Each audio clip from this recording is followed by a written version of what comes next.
Realtor in Orlando, Florida, bringing you some great news for sellers, for first-time sellers, and sometimes even for experienced sellers. A home can be an overwhelming, emotionally draining undertaking. If, however, you avoid certain things, you'll be far more likely to sell your house for the most money. I'm going to tell you the 4 pitfalls to avoid to get the most money possible for your home and within a reasonable time. Pitfall number 1, don't skimp on photos. We now live in a visual age and there's no getting around it.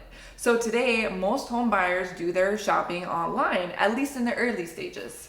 The sad fact is a lot of the photos in online listings are poor quality. If you provide plenty of crisp quality photos, your house will stand out from the others and will generate plenty of interest. Take your photos during the day when there's plenty of natural lighting.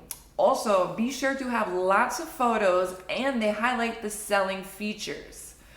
Pitfall number 2, don't get emotionally involved. It's tough to give up and sell a home you've been living in for several years because you have an undeniable emotional attachment, but you've got to let that go.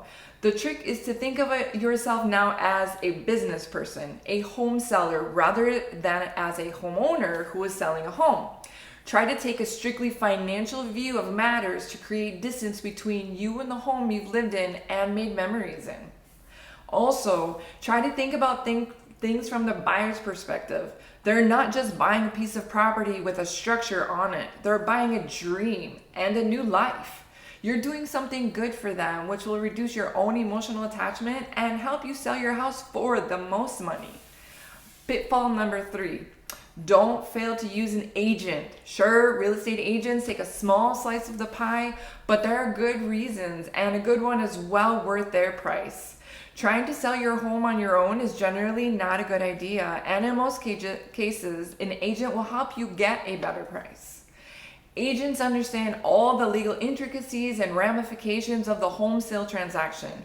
They also know how to deal with the mountain of paperwork involved and the problems that inevitably come up in the process. Furthermore, agents are the ones who will spend their time dealing with potential buyers and tiresome tire kickers. And for the final pitfall number 4, don't ask for an unrealistic price. Certainly you want to sell your house for the most money, I get it, but you also have to be realistic. Simply put, overpriced homes just don't sell. A comparable market analysis is the key to overpricing. You can even use your market analysis to underprice your home a bit to generate more interest and then multiple offers, which can then, in theory, encourage the many interested buyers to bid up the price. If you want to sell your house for the most money, then don't do the 4 things I just mentioned. And while that's a good start, there's still a lot more to it. And we can help you navigate the whole complicated process. Simply contact us by phone or text at 407-801-8219 or fill out the form on our website at www.selmyorlandohome.us. We'll also include this link in the bio, so be sure to subscribe, like our channel, and stay tuned for more